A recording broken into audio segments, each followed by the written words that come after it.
I'm gonna wait to see if it's streaming. I'm gonna stay here for 1 hour and a half, and I'm gonna use ChatGPT to study, to continue the studies.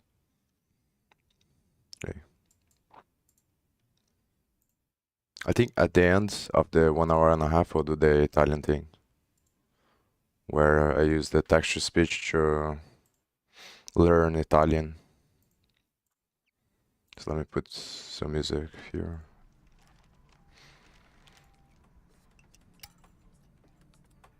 I'm gonna start by this folder here.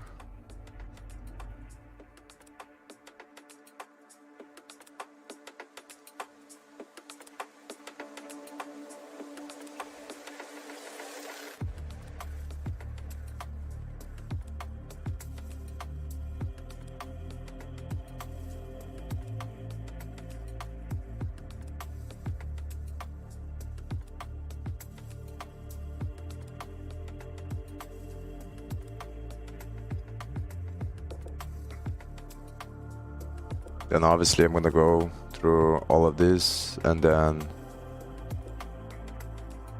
I will start text-to-speech to listen to the answers. I think after this I'm gonna go with the Django one, which unfortunately I don't have all the stuff that I wrote down. I remember spending a bunch of time studying Django, and I did that on stream. Someone asked for the file with the information, but I lost that file, and I just have the one that I had before.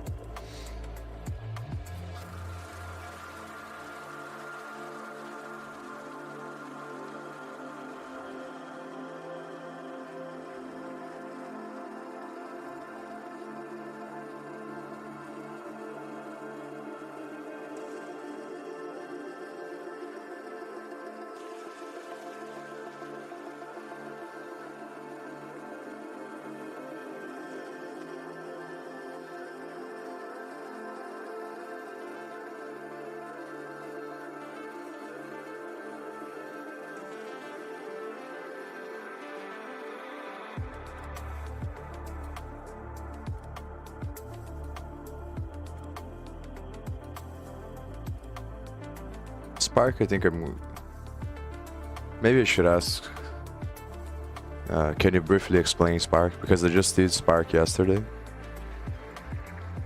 But I wanna see what's gonna be the output for our encoder for our serialization. So that's why I think I'm gonna ask about Spark first to give it context.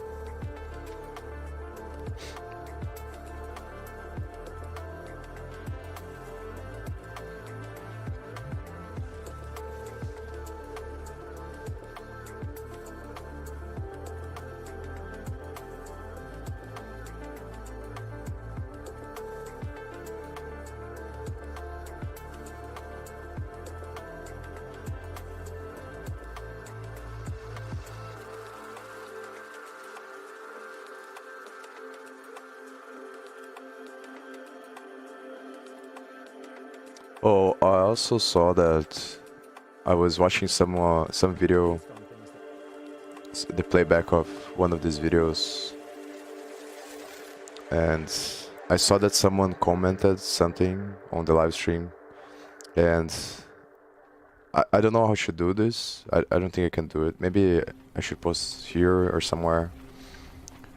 But I'm not having the chat while I stream, so I don't see anything that people are typing. And the reason why I'm doing that for now is because I think it's too distracting for the stuff that I'm trying to do.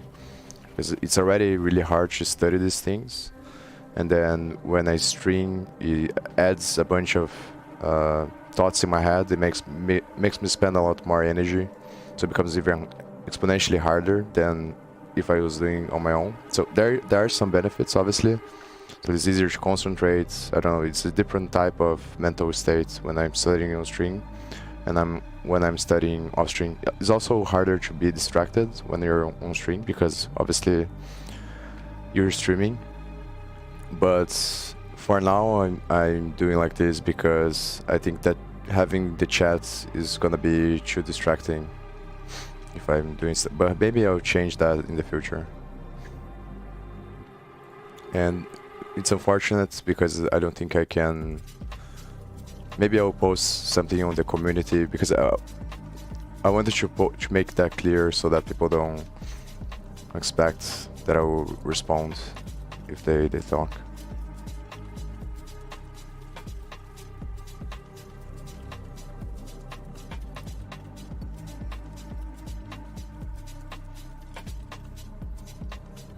And I could just leave the chat open and then ignore whenever I feel like it, but that's still too distracting because it's like you're sitting on a library to study and then someone gets right beside you and starts asking you questions. Like you can ignore it, but it makes your head go into different places.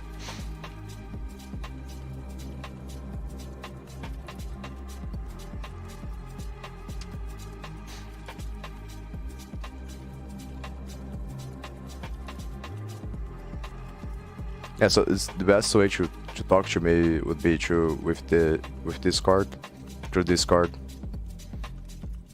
and then I enter on Discord once per day in the beginning to post my routine on one group, and then I more than willing to answer questions, at least for now, that there isn't a lot of people asking me stuff. If I start spending a bunch of energy doing that, then I'm gonna have to stop as well. But for now, I think it's fine.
Yeah, I think that's it for this one.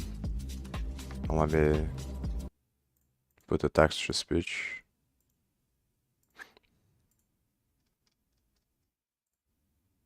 NoSQL and SQL are two different types of databases. SQL, or structured query. SQL, or structured query language, is a widely used programming language for working with relational databases. NoSQL, on the other hand, refers to non-relational database management systems that are designed to store and retrieve data in a way that is more scalable and flexible than traditional SQL databases. A wide column store is a type of NoSQL database that is optimized for storing and querying large amounts of data. This type of database is also known as a column-oriented database or a columnar database. Unlike traditional relational databases, which store data in rows, wide column stores store data in columns, making it easier to query large datasets and quickly retrieve specific data points. Wide column stores are often used in applications that require fast access to large amounts of data, such as real-time analytics, high-speed transaction processing, and Internet of Things, IoT, applications. Apache Kafka is a popular open-source platform for working with streaming data. It is a distributed, scalable, and fault-tolerant system that enables organizations to process large amounts of data in real time. Kafka is often used in applications that require real-time data processing, such as real-time analytics, event-driven architectures, and fraud detection. Kafka is designed to be highly efficient, allowing it to process millions of events per second. It uses a publish-subscribe model, in which producers send messages to Kafka topics, and consumers receive and process those messages. Kafka topics are partitioned and replicated across multiple brokers, Kafka servers, for fault tolerance and scalability. Here are a few examples of how Kafka might be used. In a retail setting, Kafka could be used to process real-time data from sensors and other sources, such as point-of-sale systems and customer behavior data. This data could be used to generate real-time insights and drive automated actions, such as personalized recommendations or real-time fraud detection. In a financial services organization, Kafka could be used to process real-time data from stock exchanges and other sources, such as news feeds and social media. This data could be used to power real-time analytics and trading algorithms, or to trigger alerts and other automated actions. In an Internet of Things, IoT, scenario, Kafka could be used to process data from thousands or even millions of connected devices. This data could be used to drive real-time analytics and machine learning algorithms, or to trigger automated actions, such as adjusting device settings or triggering maintenance alerts. Overall, Kafka is a powerful tool. I just thought about something. I'm gonna go back to the discussion. Apache Kafka is a popular open-source platform for working with streaming data. It is a distributed, scalable, and fault-tolerant system that enables organizations to process large amounts of data in real time. Kafka is often used in applications that require real-time data processing, such as real-time analytics, event-driven architectures, and fraud detection. Kafka is designed to be highly efficient, allowing it to process millions of events per second. It uses a publish-subscribe model, in which producers send messages to Kafka topics, and consumers receive and process those messages. Kafka topics are partitioned and replicated across multiple brokers, Kafka servers, for fault tolerance and scalability. Here are a few examples of how Kafka might be used. In a retail setting, Kafka could be used to process real-time data from sensors and other sources, such as point-of-sale systems and customer behavior data.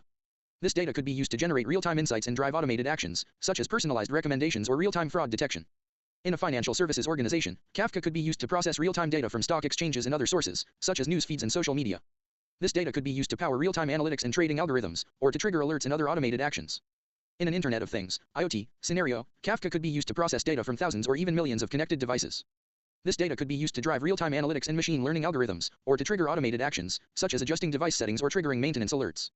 Overall, Kafka is a powerful tool for working with streaming data in real time, and is widely used in a variety of applications and industries. Apache Spark is an open.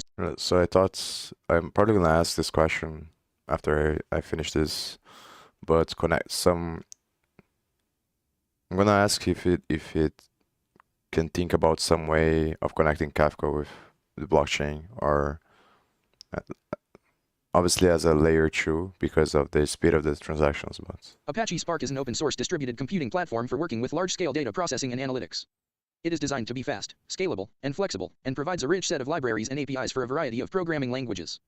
Spark is built on top of the Hadoop distributed file system, and provides a high-level abstraction for working with large datasets. This allows developers to write efficient, scalable, and fault-tolerant code for data processing and analytics tasks. One of the key features of Spark is its ability to run in memory, which allows it to process data much faster than traditional disk-based systems. This makes it ideal for applications that require fast data processing and real-time analytics, such as machine learning, real-time fraud detection, and complex data pipelines. Spark can be used on its own, or as part of a larger data processing and analytics platform, such as the Hadoop ecosystem.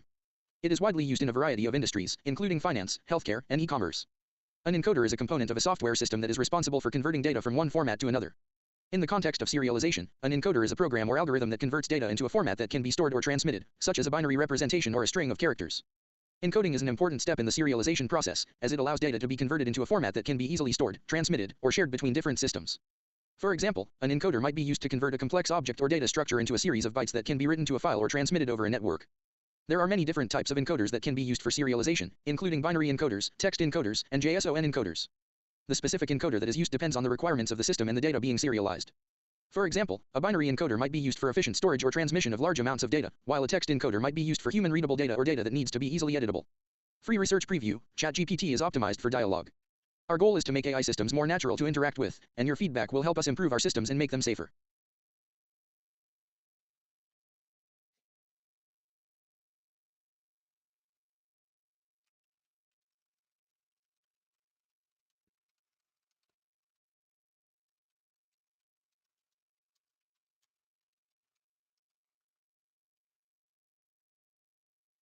it's possible to create a blockchain-based version of Apache Kafka, although it would likely require significant modifications to the underlying architecture of both technologies. Kafka is a distributed streaming platform that is designed for high-speed data processing and real-time analytics. It is a publish-subscribe model in which producers send messages to Kafka topics, and consumers receive and process those messages. Kafka topics are partitioned and replicated across multiple brokers, Kafka servers, for fault tolerance and scalability. A blockchain, on the other hand, is a distributed ledger technology that is designed for securely storing and sharing data in a decentralized manner. It uses a consensus-based mechanism to validate and append new transactions to the ledger, and provides cryptographic guarantees of immutability and integrity. To create a blockchain-based version of Kafka, it would be necessary to integrate the distributed ledger and consensus mechanisms of the blockchain into the Kafka architecture.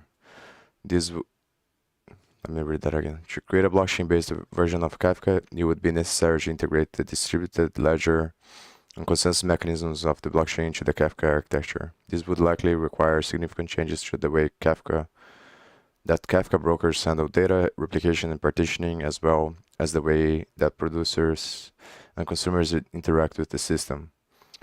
In addition, it would be necessary to consider how to handle the scalability and performance requirements of Kafka, which are critical for high-speed data processing and real-time analytics. The decentralized nature of blockchain technology can introduce additional overhead and complexity, which could impact the performance of a Kafka-like system. Yeah, that's what I was thinking, but then maybe you can use zero-knowledge proofs or things like that, so it would work as a layer 2. Overall, while it is possible to create a blockchain-based version of Kafka, it would likely require a significant amount of development and engineering efforts to achieve. Maybe ask, can you give me an example or something like that?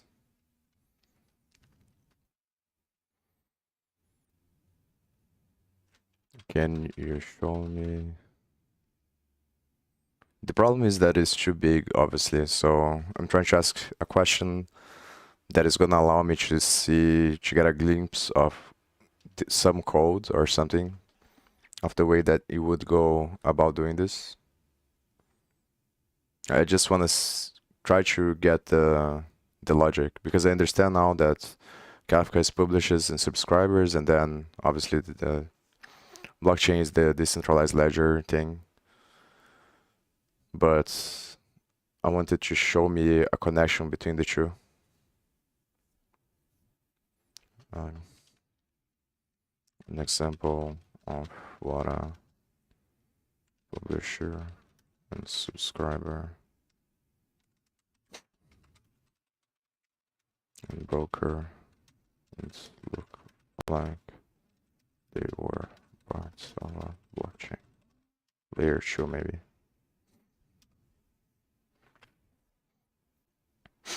Publisher, subscriber, and broker are common components of many distributed systems, including blockchain-based systems. In a blockchain-based system, these components might look something like this. Publisher is a node in the blockchain network that is responsible for broadcasting transactions through the network. In a blockchain-based system, a publisher might be a user or a smart contract that is sending a transaction to the network. The publisher would create the transaction, sign it with its private key, then broadcast it to the network for validation and inclusion in a block. Subscriber is a node in the blockchain network that is interested in receiving and processing transactions from the network. In a blockchain-based system, a subscriber might be a node that is running a full copy of the blockchain, or a node that is interested in receiving notifications about specific types of transactions.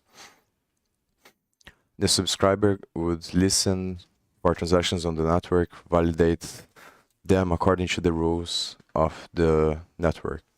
I just got another question in my head, which is, what is the best consensus protocol for blockchains and why? It's also a good question to ask. The subscriber will listen for networks and then either store them in a local copy of the blockchain or process them some other way. Broker is a component of the blockchain network that is responsible for facilitating communication between publishers and subscribers. In a blockchain-based system, a broker might be a specialized node that is responsible for routing transactions between publishers and subscribers, or it might be a network of nodes that collectively provide this function. The broker would receive transactions from publishers and then forward them to the appropriate subscribers for validation and processing. This sounds really interesting, actually. I wonder if anyone has done this or started something like this. I think it would be... I see it as a good path towards... Not a good path, but a better path than the one we are in right now, towards the Internet of Things. Because if you put everything on the blockchain, then you remove the centralizing thing. Obviously, you still have the problem of the infrastructure of the MEV, because the whole infrastructure of computing and the distribution of computing is governed by the market economy. So the pieces of hardware that are necessary to make the blockchain be what it is, and the whole dynamic of MEV and the providers of the MEV and the construction of technology and software to be able to make that a possibility for people to validate blocks and for the whole thing to work. Everything all of the stuff of the infrastructure is governed by the market economy, which is gonna be a centralizing force anyway. So the problem is more fundamental than just the blockchain itself because of the context of the situation in which the blockchain exists. But maybe if you were able to put something inside of the hardware and then make the Internet of Things based on these protocols of, so integrate Kafka with the blockchain, and then it becomes all these nodes of hardware communicating with itself. And in that way, you remove the centralizing thing, which is Apache.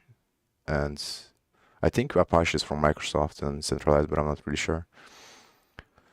And then that would become more balanced, let's say. But I don't understand enough.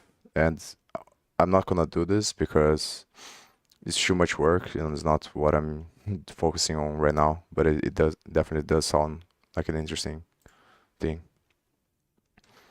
In a blockchain-based system, these components would operate at the layer 2 of the network, which is the layer that is responsible for managing the communication and data transfer between different nodes in the network. These layers would sit above the layer 1 of the network, which is responsible for implementing consensus in your opinion. What is best consensus protocol?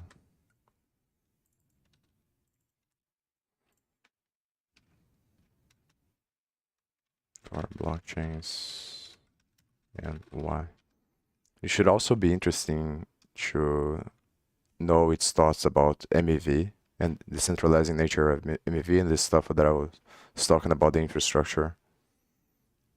But the problem with the infrastructure thing, I think, is that it's too deep of a topic and too complex to be able to ask one question that is gonna give me a good response to. So I have to break it down in smaller questions, and then it takes more time to get the whole thing. So I think I'm not gonna ask that now. But the MEV thing, I'm definitely curious to see what the response would be.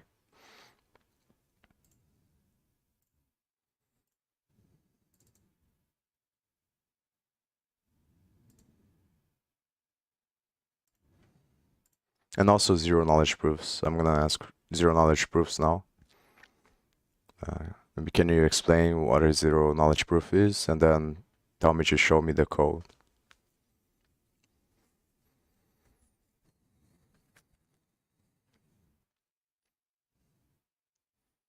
And then after I do that, then I'll start the Django thing. I think I'll try to ask those questions once I go over a bunch of this stuff here.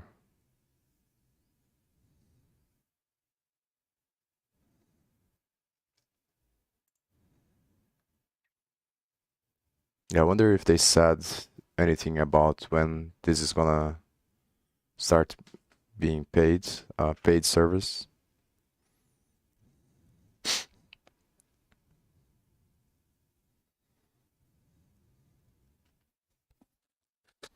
It's difficult to say which is the best consensus protocol for blockchains, as the optimal protocol depends on a variety of factors, including the specific requirements and goals of the blockchain, the number and types of nodes in the network, and the expected workload and usage patterns. Some of the most commonly used protocol consensus, proof of work, proof of stake, and practical Byzantine fault tolerance. I never heard of this.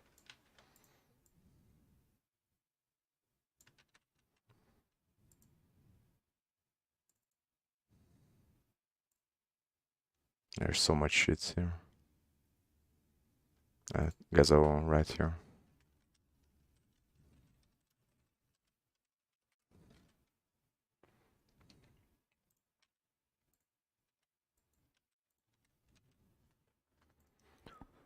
Each of these protocols has its own strengths and weaknesses and is better suited for different types of blockchains and use cases.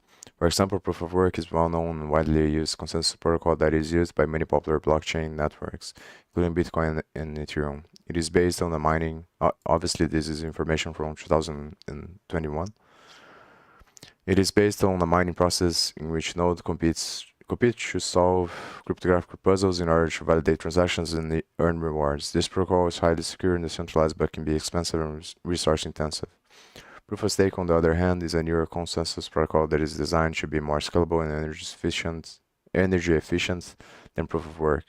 In a proof of stake system, nodes are chosen to validate transactions based on the amount of stake, cryptocurrency, that they have in the network. This protocol can be faster and more efficient than proof of work, but may be less decentralized and less secure in some cases. Practical Byzantine Fault Tolerance, PBFT, is another popular consensus protocol, which is based on the Byzantine generals problem. Oh, I think I've heard this on the scaffold if guy. I forgot his name, or the name of, I think it's Austin something. I'm not gonna pull it up now, but I think he talks about this. In the PBFT system, nodes communicate with each other to reach consensus on the state of the blockchain, using a series of steps and messages. This protocol is highly fault tolerant and efficient, but may be less decentralized and less secure than proof of work and proof of stake in some ways. Overall, the best consensus protocol for a given blockchain will depend on the specific requirements and goals of that blockchain, as well as the characteristics of the network and the workload. It may be necessary to evaluate and compare different protocols in order to determine the best fit for a particular case.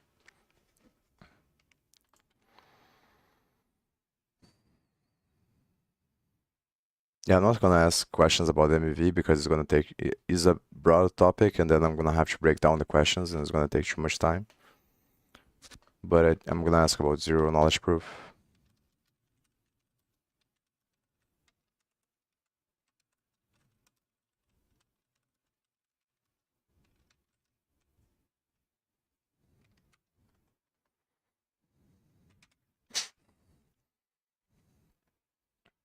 Zero knowledge proofs are a type of cryptographic technique that allows one party, the prover, to prove to another party, the verifier, that they know a certain piece of information, without revealing the actual information itself. This is achieved through the use of mathematical algorithms and cryptographic primitives, which allow the prover to generate a proof that is verifiable by the verifier, without revealing any sensitive information. In a zero-knowledge proof, the prover and verifier engage in a series of interactive steps, during which the prover generates a series of proof messages that the verifier can use to verify the validity of the proof. The specific steps and algorithms used in zero-knowledge proof depend on the specific type of proof being constructed, which generally involve the prover and verifier exchanging messages and performing calculations in order to arrive at a final proof.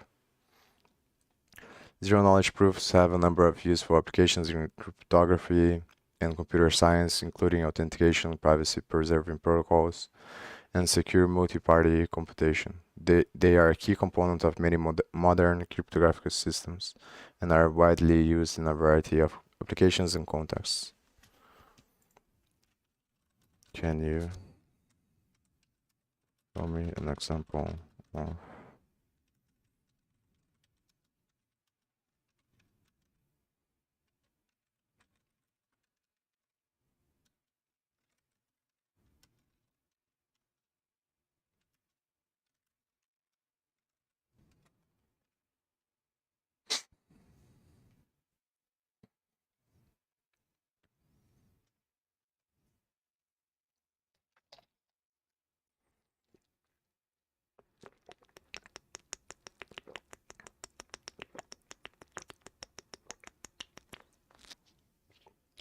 There are many different algorithms that can be used to construct zero-knowledge proofs, including ZK snarks, zero-knowledge synced non-interactive argument of knowledge, and ZK stacks, zero-knowledge scalable transparent argument of knowledge.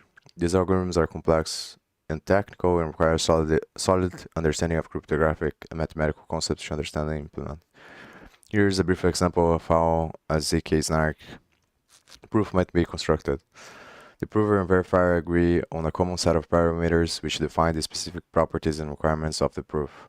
These parameters might include the specific cryptographic primitives and algorithms that will be used, as well as the specific information that the prover is trying to prove.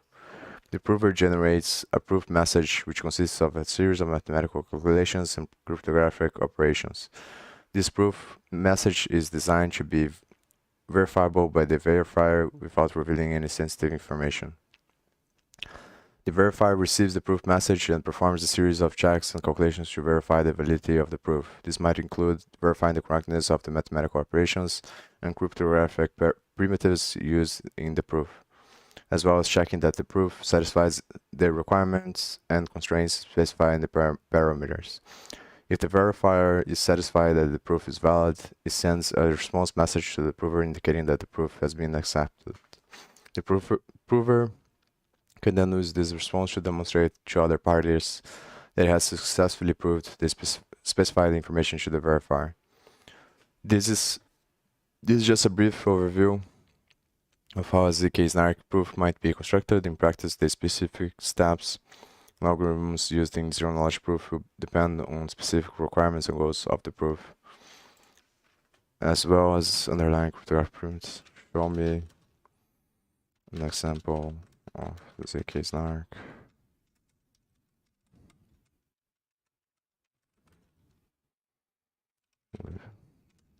Example of with code. Because I want to see the code and not the description.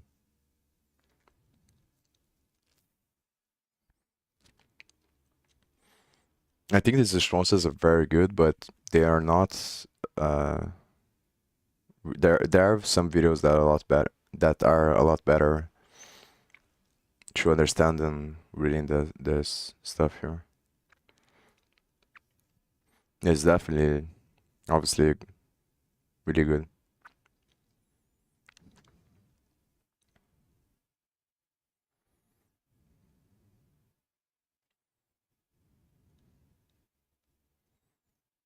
And this is really interesting, obviously.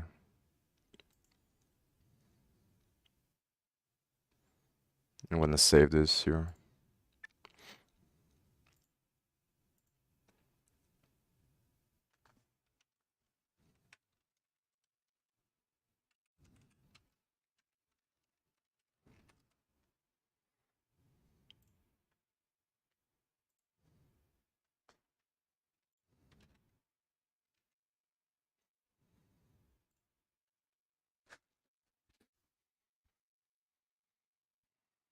Doing key verification.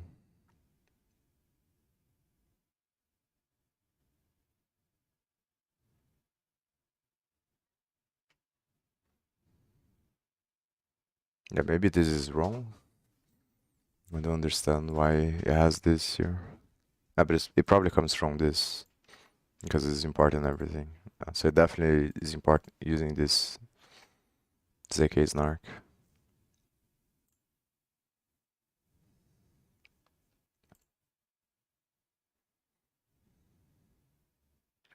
It's a very simple and basic example of a zk-SNARK algorithm, and it is not intended to be used in any real-world applications. Simply demonstrates the basic steps and components involved in constructing a zk-SNARK proof, including generating the keys, generating the proof message, and verifying the proof.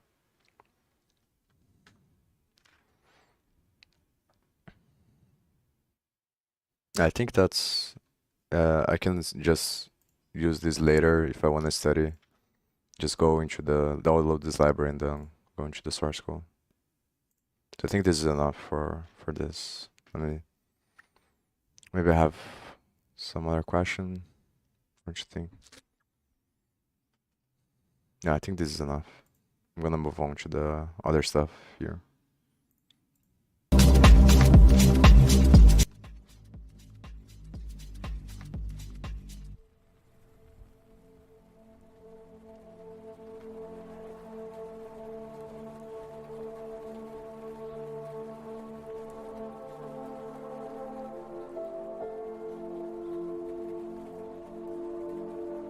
This is not really interesting to ask because it's just a number. So the question was asking what is the default value of max entry for cache backend in Python, in Django. Just one of those questions that I think is not very interesting because it's just about memorization. Same with this, same with this. Maybe we should ask how the cache backend works in Django.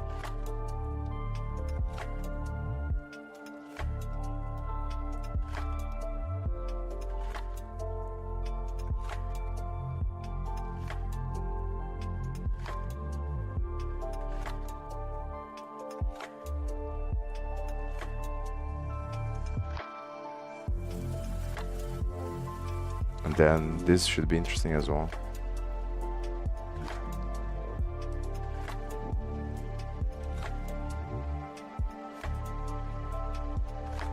And the other ones are more interesting.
Maybe a good question to ask would be to explain,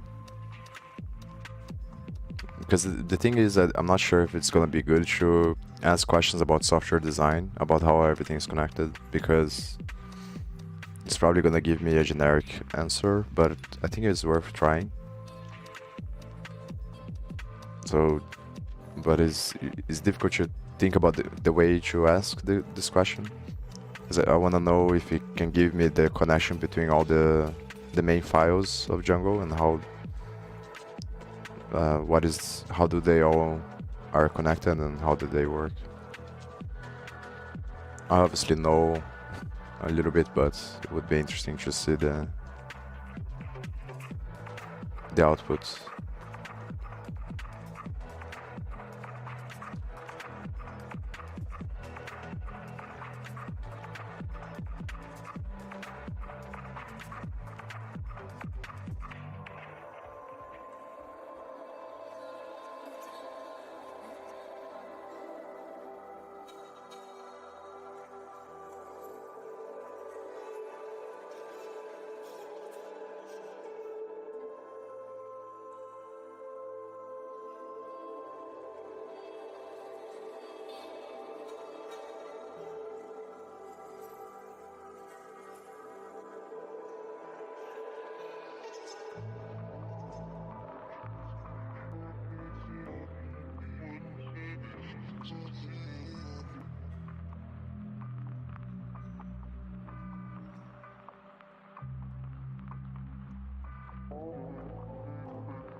I wonder if this is gonna be too big of a question to give me a good output.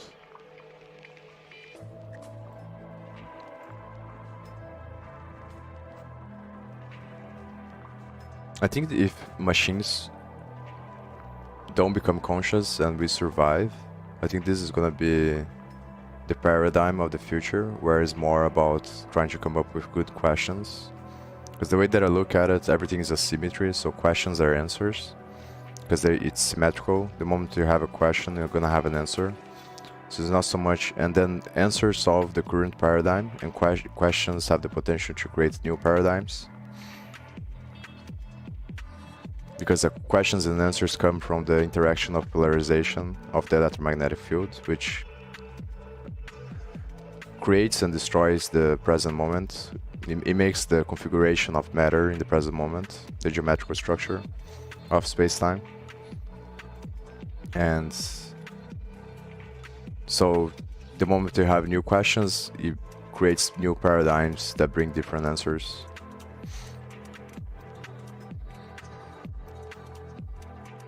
Yeah, but from the way that we think the human beings work, is obviously impossible to come up with.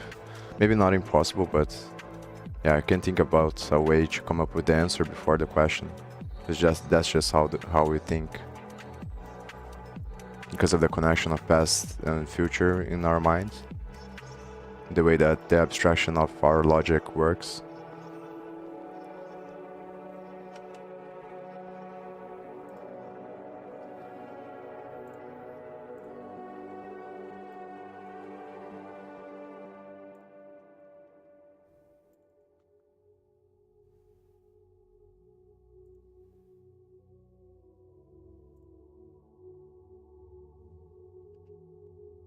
Yeah, this is good actually. If he gives me, I think he's gonna give all the files and then explain. It's kind of what I was looking for, roughly.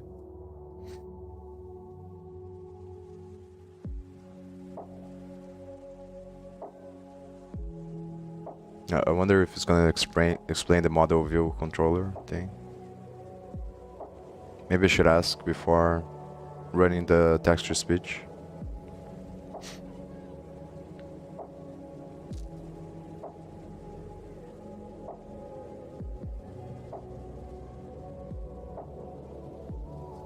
Yeah, I think I'm gonna ask how does the model view controller work in the context of Django. Because what I want is to explain to me how does this design work by talking about the specific files in Django, not just talking about in general how the design works. So that way I know. Here it talks about. So maybe I got it wrong. Model template view. So I remember seeing model view controller, but maybe I'm mistaking the libraries.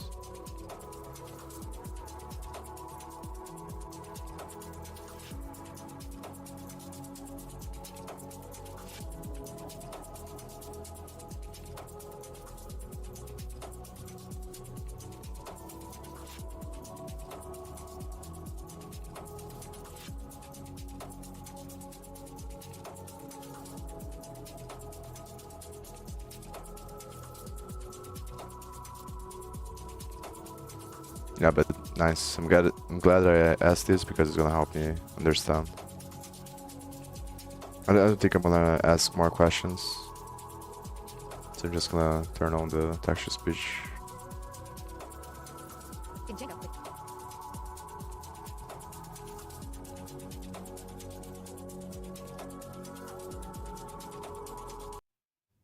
I think it would be helpful to ask more questions about the design, but I just don't care a lot about, because Django is pretty easy to study, I think.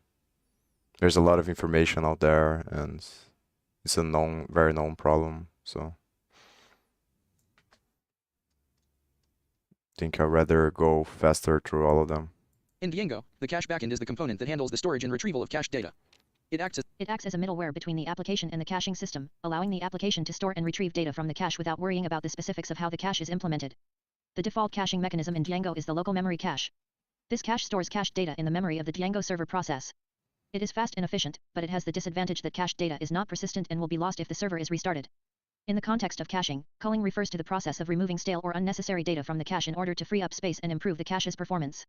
There are various culling strategies that can be used, and the appropriate strategy will depend on the specific needs and requirements of the application. Per-site caching in Django refers to the ability to use different cache backends for different sites within a single Django project. This allows each site to use the caching system that is most appropriate for its needs, without affecting the other sites in the project. In addition to the local memory cache, Django also supports a number of other caching mechanisms, including file system caching. This cache stores cached data on the file system of the server, allowing it to persist across server restarts. Database caching. This cache stores cached data in a database, allowing it to persist across server restarts and be shared among multiple Django processes. MEMC8. This cache stores cached data in a distributed memory object cache, such as MEMC8 or Redis. HTTP caching. This cache stores cached data in the HTTP headers of responses, allowing the cache to be shared among multiple servers and applications. These are just a few examples of the types of caching mechanisms that Django supports. There are many other options available, and the best choice will depend on the specific needs and requirements of your application. Explain what are the main files in the Django framework and how they are connected. What are the software design decisions that were made in the library?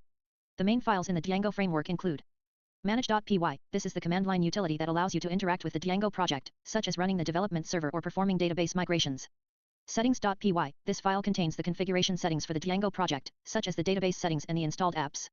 urls.py. This file contains the URL patterns for the Django project, which map URL paths to views. Views.py. This file contains the view functions that handle incoming HTTP requests and return HTTP responses. Models.py. This file contains the Django model classes, which define the data schema for the application and how it should be stored in the database. Templates. This directory contains the HTML template files that are used to render the user interface of the Django application. These files are interconnected and work together to form the Django framework. For example, when a user makes an HTTP request to a Django application, the request is routed to the appropriate view function based on the URL patterns defined in urls.py. The view function then retrieves or processes the data needed to fulfill the request, using the models defined in models.py, and returns an HTTP response containing the rendered HTML template from the templates directory.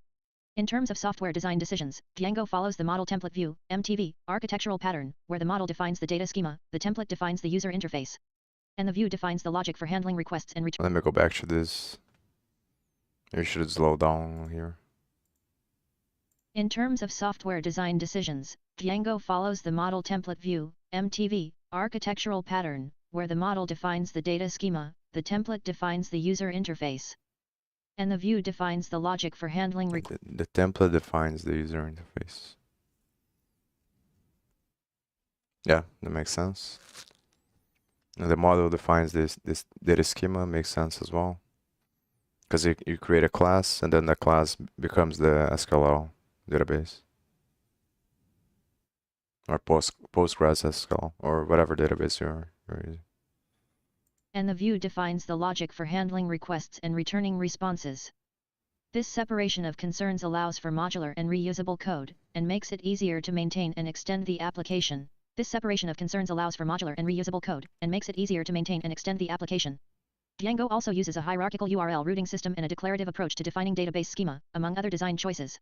While Django does not strictly follow the Model View Controller, MVC, architectural pattern, it does share some similar concepts. In Django, the model defines the data schema and the logic for interacting with the database, the view defines the logic for handling HTTP requests and returning HTTP responses, and the template defines the user interface. In MVC, the controller is the component that sits between the model and the view, and mediates the flow of data between them. In Django, this role is performed by the view and the template, which work together to retrieve and process the necessary data from the model, and then render it in the appropriate format for the user interface. Overall, the main difference between MVC and Django's MTV pattern is that the view and the template are combined into a single component in Django, whereas in MVC they are separate. This allows for a more integrated and streamlined approach to handling HTTP requests and responses in Django. Yeah, Free research preview, ChatGPT is it's optimized. pretty fucking good. Okay, so now let me go to the Flask one.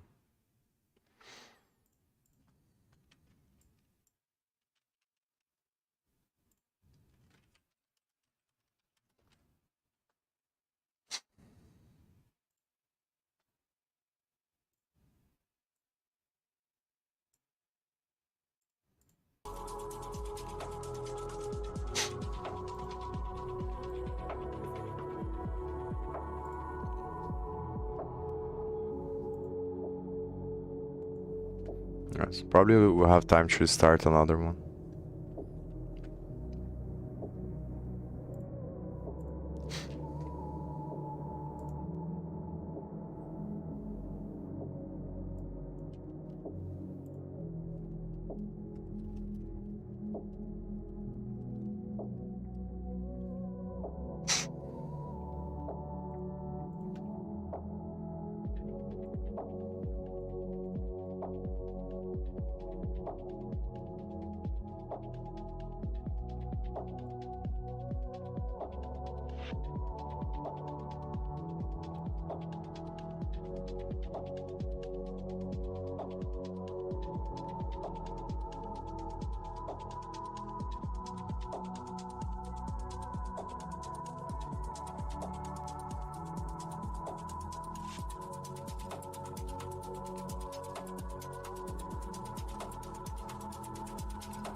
Pretty detailed responses on this one, seems like.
It also doesn't make any sense to have education, normal education, now that we have this kind of stuff. And the future is only gonna become more and more available, I think. Depends on how things evolve, obviously. But the only point I see in formal education now is for connecting with other people, which is definitely important. But this should have changed a long time ago, but because of politics and bureaucracy and everything, we still have colleges, which is pretty fucking stupid. Colleges and high school and all this crap, because it's insane. I'm willing to bet whatever amount that anyone is gonna be able to learn far faster and more efficiently with something like this than with formal education, because this is essentially tailored to whatever you are curious about, and you learn a lot more. It's a lot faster. The only risk is the integrity of the information, the accuracy. But even then, you can do like what I'm doing now, which is write this stuff on some other file and then verify on Google or multiple different sources after. And you essentially, you don't, like, why do you need to go to college? It's completely, or high school, or even middle school. It's completely useless, I think. But then it doesn't solve the problem of the credibility, which we make it work, but it's still trash the way that the systems that we have to verify if someone knows something or not. But that's a far more difficult problem, I think. Yeah, but probably in the future, I don't see why you wouldn't be able to make an online school and then you just have the exams in person. I thought about this for a very long time. But to me, the reason why nobody does that, or very few people are doing that, is because of bureaucracy and politics. This power is not in their best interest to teach people stuff faster.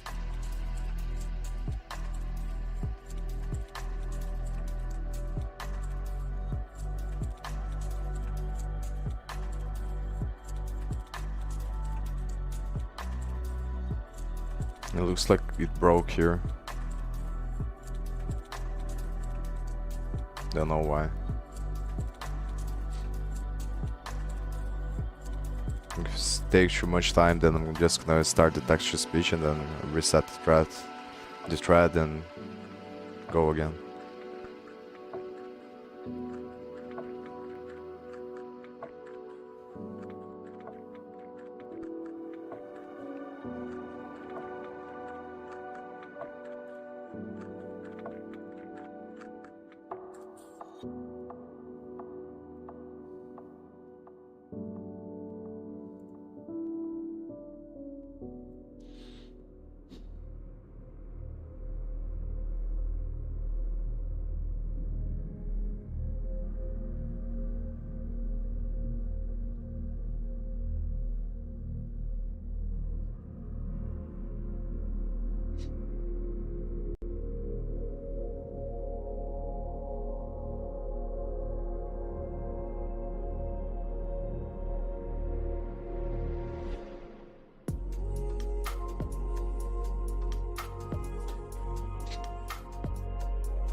I'm gonna wait 1 minute and then starting from now.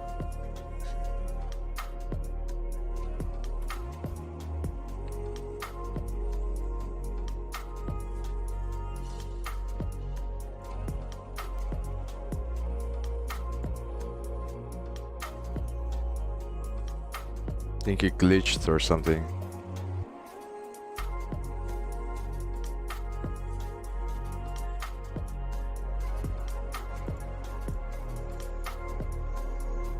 If I ask another question, it will go back. I stopped on this one.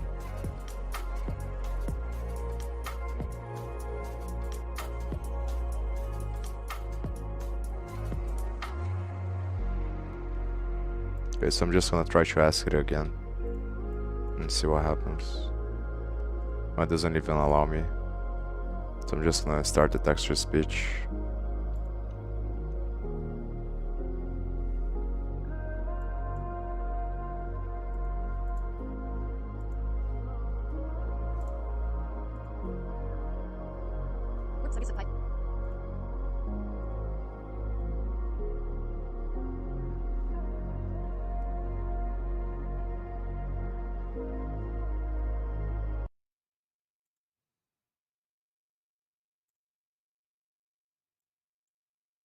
Worksug is a Python web framework that provides tools for routing, request and response handling, and more.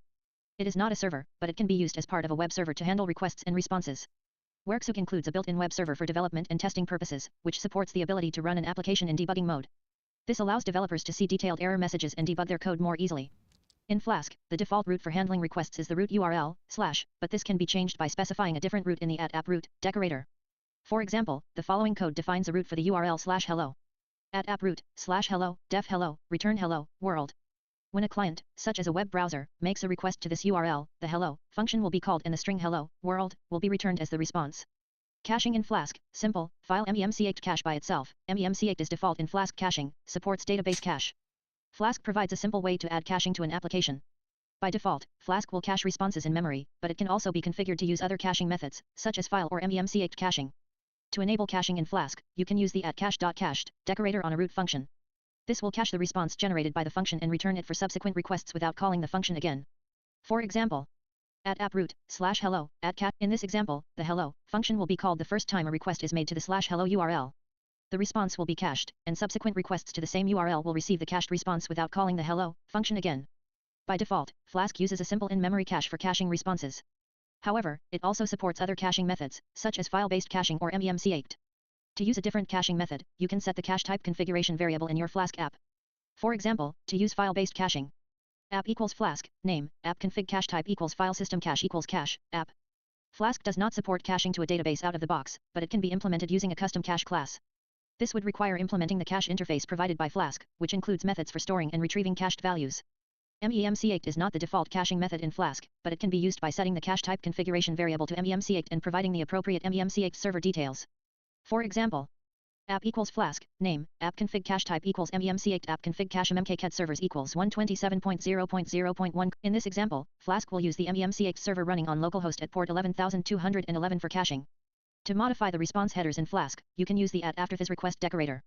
This decorator allows you to modify the response object for a given request before it is returned to the client. For example, to add a content type header to the response, you could use the following code.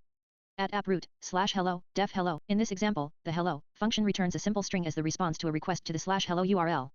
The add_contentp function is decorated with @app_after_request, which means it will be called after the response is generated by the root function. The add_contentp function modifies the response object by adding a content type header with the value text /plain. The modified response is then returned to the client. Alternatively, you can use the after_request method of the Flask app instance to register a function that will be called after each request. This function will receive the response object as an argument, and can modify it before it is returned to the client.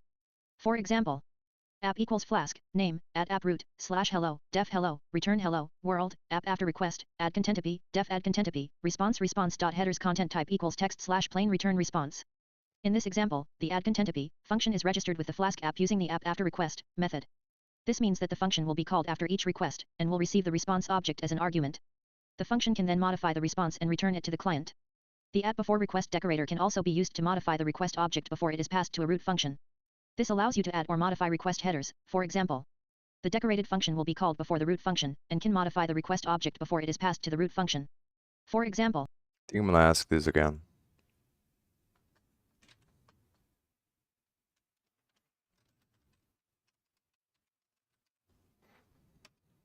Hopefully it doesn't break.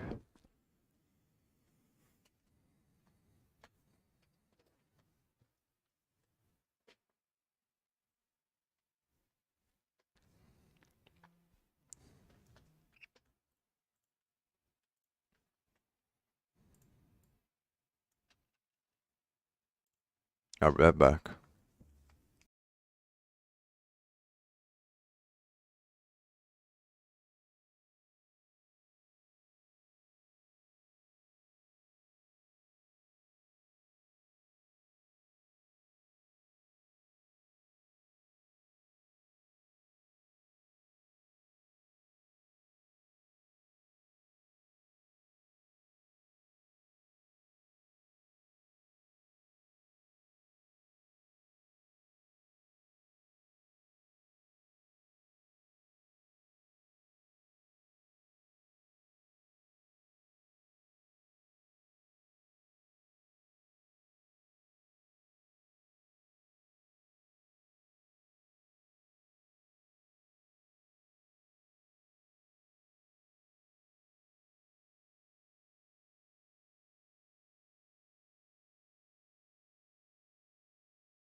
This time we finished.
I think next time I'm gonna come up with at least the first outputs before I start the stream, because it takes some time for it to compute the answers.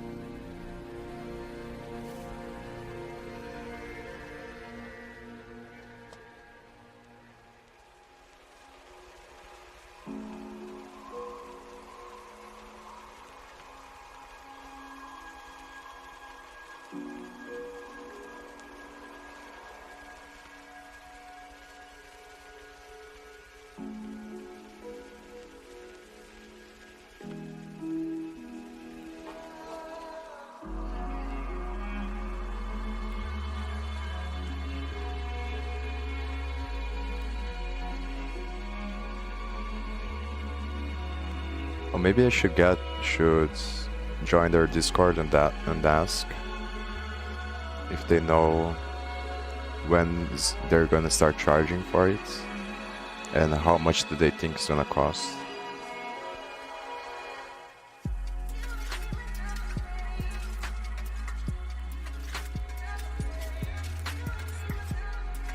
I think I will do that after the stream.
Oh no, it's gonna break again.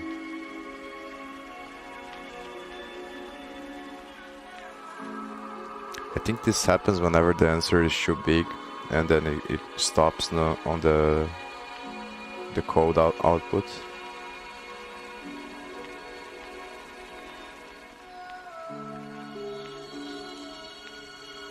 Maybe I should give them this feedback as well.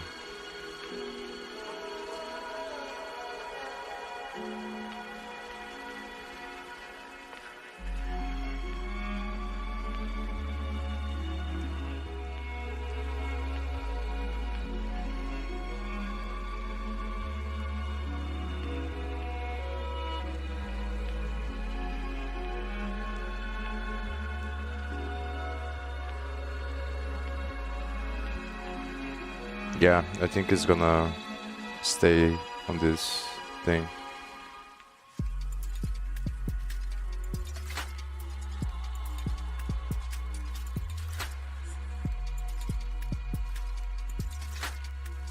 So it stopped here.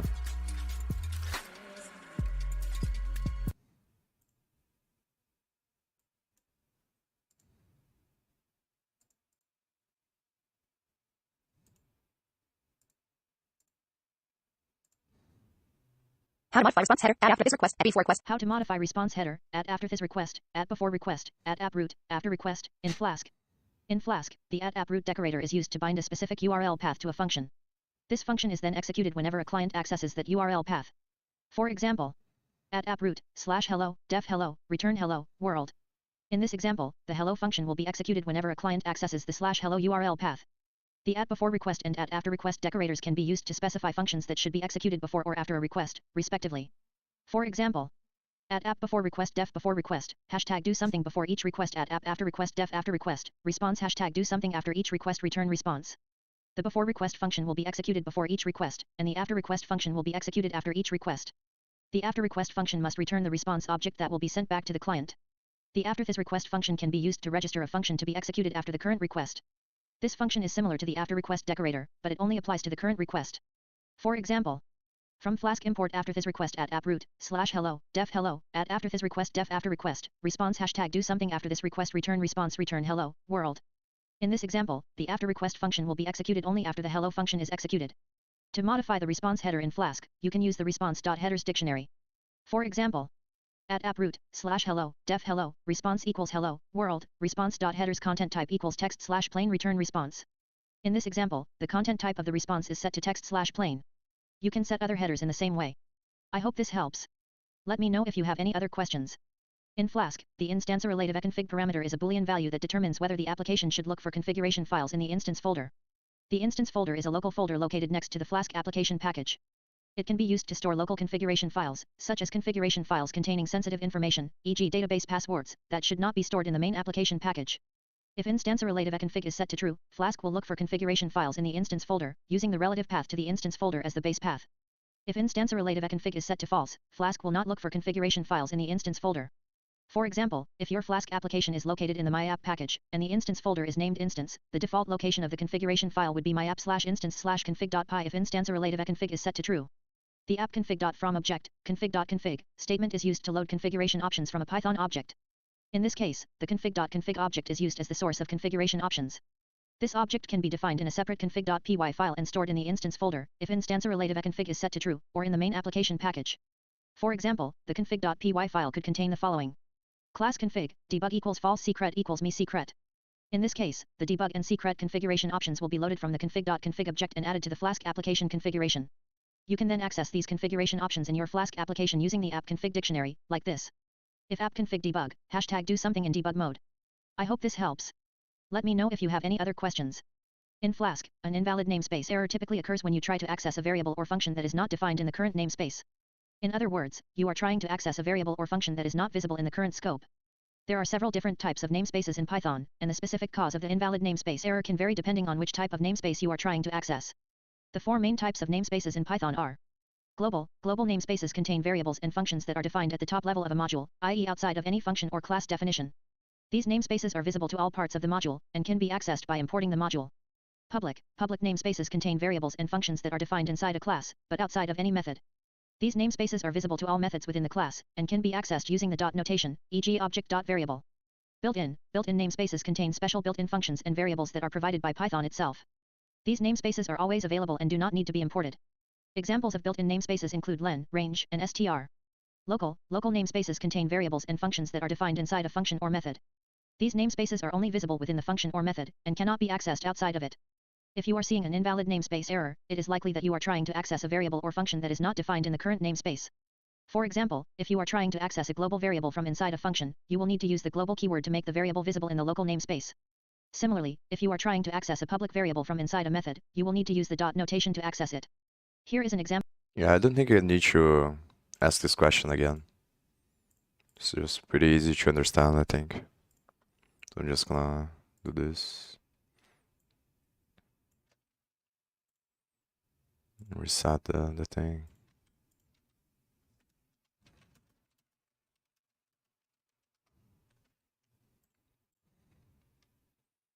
This one, I think I'm just gonna ask the 2 questions that I have decided here.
Which one would be an interesting one to do next? In TensorFlow, I've seen a lot of stuff.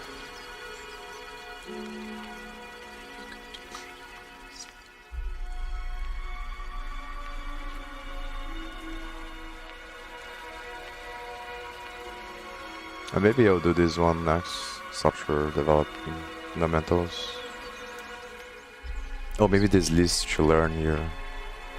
Yeah, I think those 2 are gonna be the ones that I do next. Software development fundamentals and list to learn.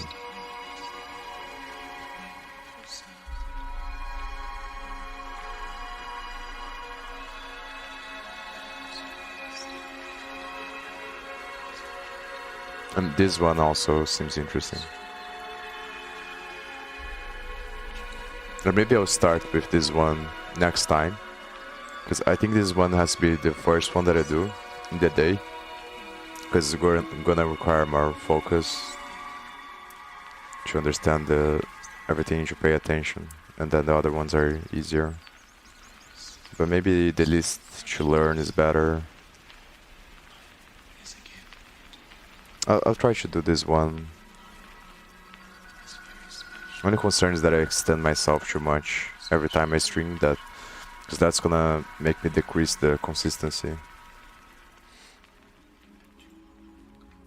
But I kind of want to do this as well now, because there's not a lot of stuff here.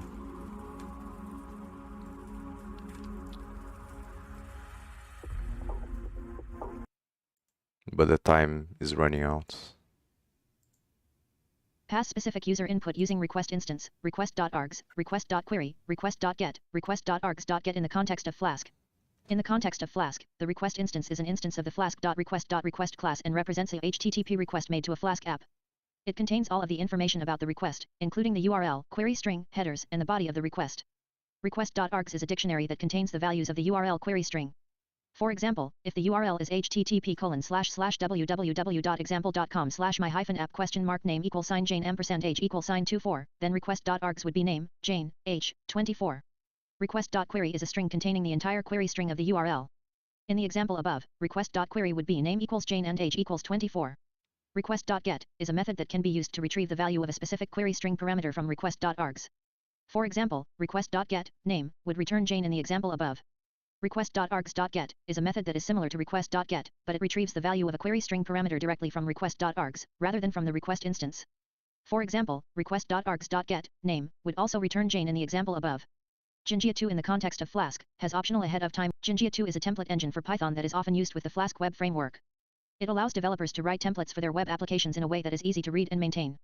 Django 2 does not have an ahead of time compilation option, which means that templates are compiled when they are loaded by the Django 2 runtime. This can make debugging templates a bit more difficult, because any errors that occur during compilation will not be reported until the template is loaded and rendered. However, Django 2 does integrate well with the standard Python traceback system, so any runtime errors that occur during template rendering will be reported as part of the Python traceback, making it easy to debug. Additional.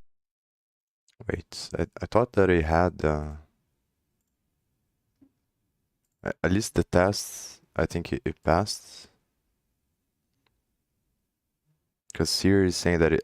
No, I remember searching for this on Google, and it said that it has ahead of time compilation.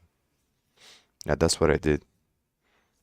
Because those answers were hard to find, and I remember searching for them. So maybe the answer I got is wrong, or either ChatGPT is wrong.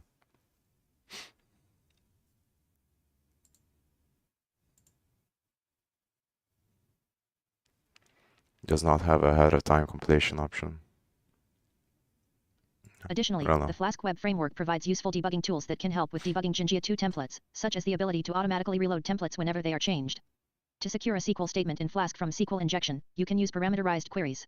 This means that instead of concatenating user-supplied input with the SQL statement, you use placeholders in the SQL statement and pass the user-supplied input as a separate parameter. For example, suppose you want to select all users from a database where the name matches some user-supplied input. Instead of doing this, user input equals request.args.get, name, SQL equals select asterisk from users where name equals plus user input plus cursor.execute. To secure a SQL statement in Flask from SQL injection, you can use parameterized queries. This means that instead of concatenating user-supplied input with the SQL statement, you use placeholders in the SQL statement and pass the user-supplied input as a separate parameter. For example, suppose you want to select all users from a database where the name matches some user-supplied input. Instead of doing this, user input equals request.args.get, name, SQL equals select asterisk from users where name equals plus user input plus cursor.execute, SQL. You can do this. User input equals request.args.get, name, SQL equals select asterisk from users where name equals %s cursor.execute, SQL, user input. In this way, the user-supplied input is passed as a separate parameter to the execute method, rather than being concatenated with the SQL statement. This prevents the user from being able to inject arbitrary SQL into the statement, because the input will be treated as a string value rather than as part of the SQL syntax.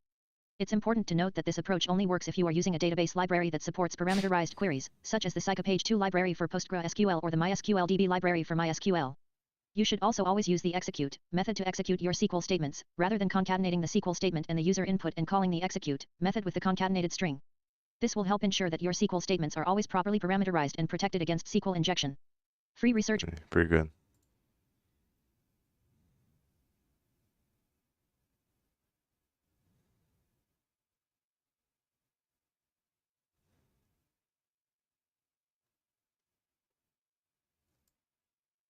No, so it does support. So maybe ChatGPT is wrong.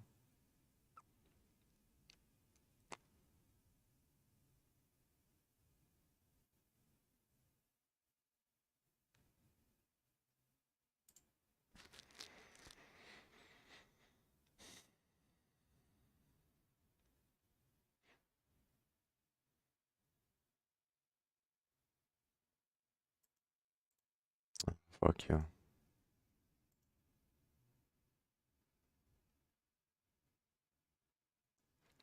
Or maybe this is referring to Jinja outside of the context of Flask. Yeah, I think ChatGPT is wrong on this one. I think it does include ahead of time compilation. Okay, so that was it for that one. I almost have no time here. Maybe I'll do a few of these. They're too generic anyway, so I might not get good responses from this.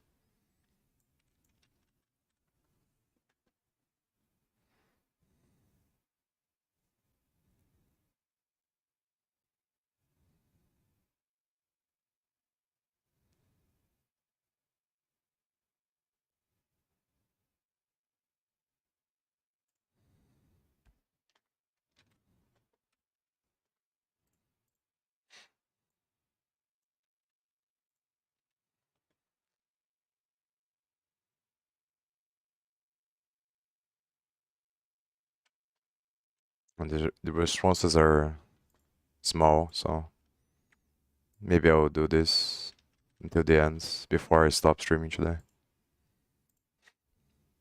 Because I also have to do the Italian stuff.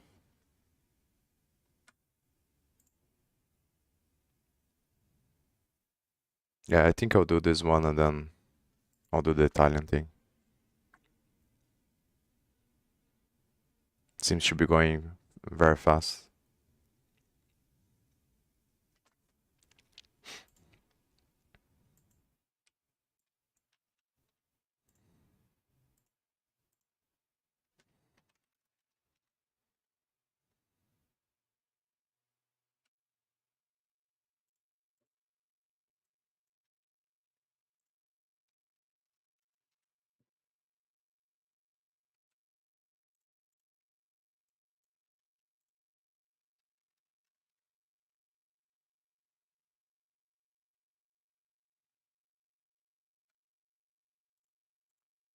Yeah, but these ones is gonna lose context, I think.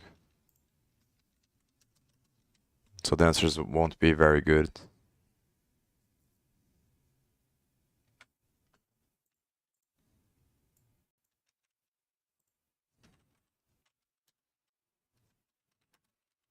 And maybe I'll do one at a time.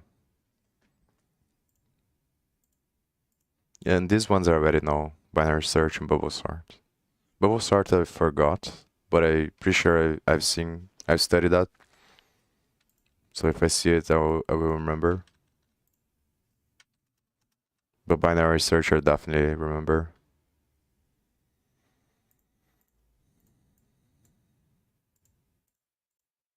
Okay. Development fundamentals.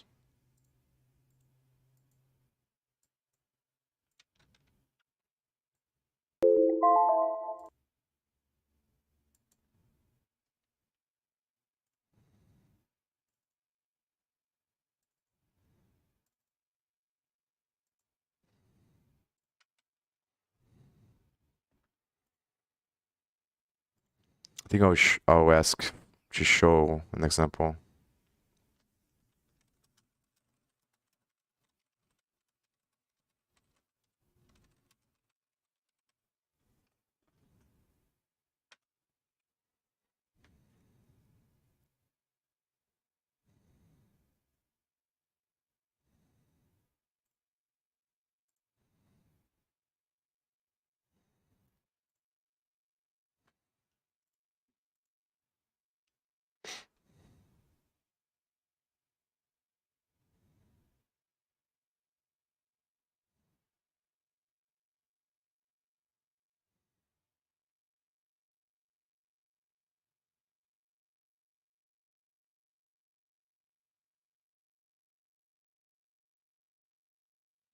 Okay. Heap storage is a type of computer memory that is used to store data in a way that allows for efficient retrieval and manipulation. In a heap, the data is organized in a tree-like structure, with the root of the tree being the location in memory where the data is stored. This allows for quick access to the data, as well as efficient insertion and removal of elements. UML, Unified Modeling Language, is a standardized visual language for describing and documenting the design of a system. It is used by software developers, business analysts, and system architects to communicate the structure and behavior of a system, and to design and document software-intensive systems. UML includes a set of graphical notation elements that can be used to create diagrams that represent the different aspects of a system, such as its structure, behavior, and interactions with other systems.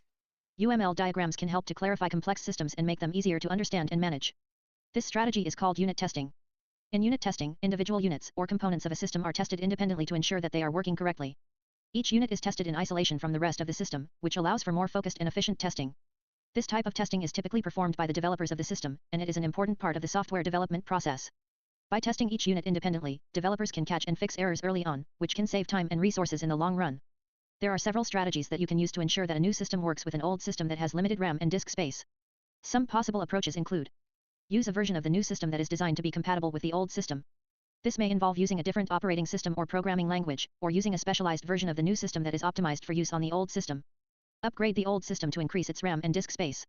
This may involve installing additional memory modules or replacing the old system's hard drive with a larger one. This approach can be expensive and time-consuming, but it may be necessary if the old system's resources are severely limited. Use a cloud-based solution that allows the old system to access the new system's resources over the internet. This can help to alleviate the need for the old system to have large amounts of local RAM and disk space, as the new system's resources can be accessed remotely. Use a system that allows the old system to access the new system's resources without requiring large amounts of local RAM and disk space. This may involve using a network-attached storage (NAS) device, or a virtualization technology such as a virtual machine. Never heard of this, so I'm gonna copy here. This may involve using a network-attached storage.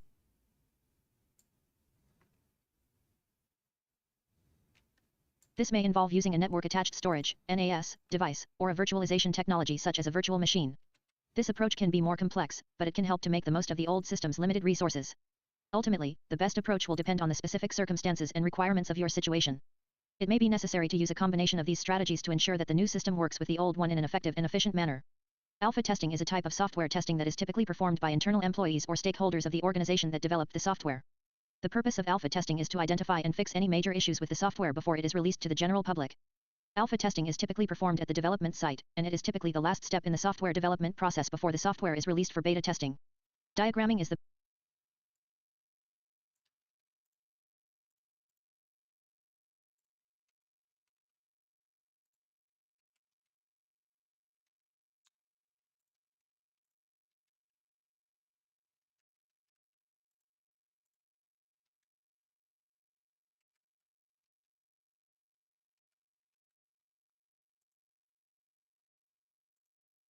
Alpha testing is typically performed at the development site, and it is typically the last step in the software development process before the software is released for beta testing. Diagramming is the process of creating visual representations of complex systems or concepts. Diagrams are typically used to illustrate the relationships and connections between different elements or components of a system, and to make the system or concept easier to understand. There are many different types of diagrams, each of which is used for a specific purpose. Some common types of diagrams include flowcharts, mind maps, network diagrams, and Venn diagrams. Diagramming is often used in fields such as business, engineering, and education to help people understand complex ideas and systems. Modeling is the process of creating a simplified representation of a complex system or concept. Models are often used to better understand the behavior and characteristics of a system, and to make predictions about how the system will behave in different situations. There are many different types of models, each of which is used for a specific purpose. Some common types of models include mathematical models, computer models, physical models, and conceptual models. Modeling is often used in fields such as science, engineering, and economics to help people understand complex systems and make predictions about their behavior. A mock-up is a full-sized or scale model of a design or device. Mock-UPs are typically used to test the design, fit, or function of a product before it is manufactured. They can be made using a variety of materials, including wood, plastic, metal, or cardboard, and they can be as simple or complex as needed. Mock-UPs are often used in fields such as architecture, engineering, and product design to evaluate the feasibility of a design and to identify any potential problems before investing in expensive production processes. Binary search is an algorithm for finding an element in a sorted array. It works by repeatedly dividing the search space in half, until the element is found or the search space is empty. In each iteration, the algorithm compares the search key with the middle element of the search space. If the search key is equal to the middle element, the algorithm is done and the element is found.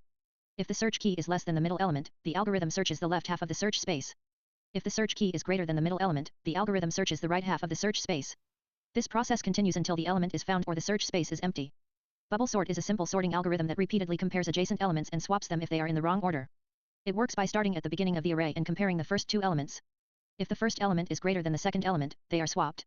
This process is repeated for the next pair of elements, and so on, until the end of the array is reached. At this point, the largest element will have bubbled up to the end of the array. The algorithm then repeats the process for the remaining elements, until the array is sorted. Sure. Here is an example of the bubble sort algorithm implemented in the Python programming language. Copy code def bubble sort, arrn equals len, arr, hashtag iterate over the array n1 times, since the last element will be sorted after the n1 iteration for I in range, n1 hashtag iterate over the array. Up to the last unsorted element for j in range, n1 I hashtag if the current element is greater than the next element, swap them if arrj plus 1, arrj plus 1 equals arrj plus 1. Arrj hashtag test the bubble sort function arr equals 5, 3, 7, 1, 8, 4 bubble sort, arr. In this example, the bubble sort function takes an array as input and sorts it using the bubble sort algorithm. It does this by iterating over the array and comparing adjacent elements. If the current element is greater than the next element, the two elements are swapped. This process is repeated until the array is sorted. At the end of the function, the sorted array is printed. Free research preview, ChatGPT is optimized for dialogue. Our goal is to make AI systems more natural to interact with, and your feedback will help us improve our systems and make them safer. Heap storage is a type of computer memory that is used to store data in a way that allows for efficient retrieval and manipulation. Okay, now I'm gonna do the Italian thing and then I'm gonna stop.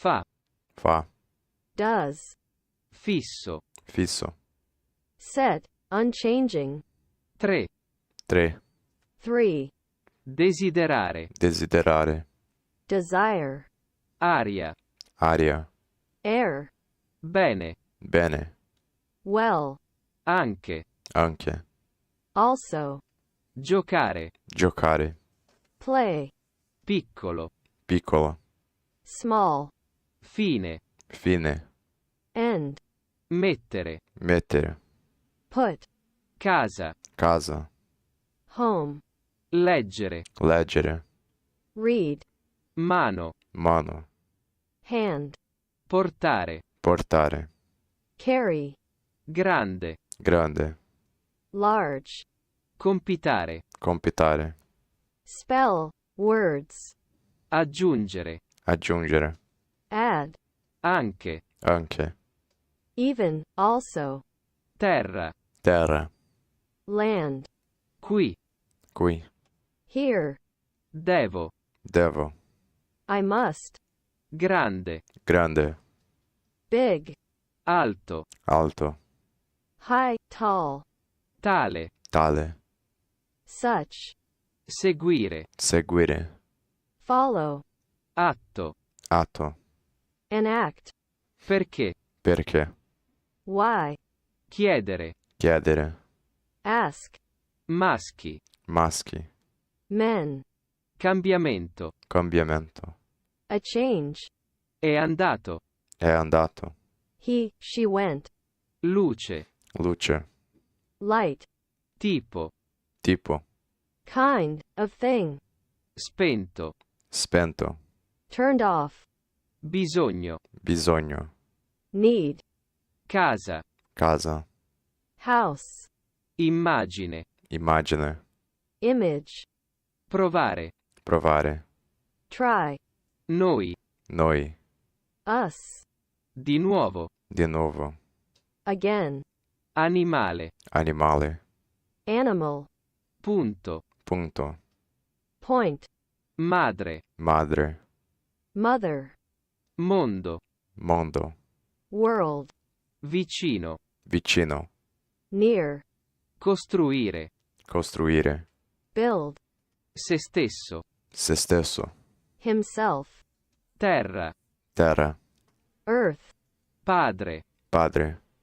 father, Okay, I'm gonna stop here. I'm gonna try to be more consistent and stream for 1 hour and a half. Because 1 hour and a half seems to be not the optimal, but a very good time frame to focus. So try to keep it at 1 hour and a half or 2 hours, and then try to do it as frequently as possible.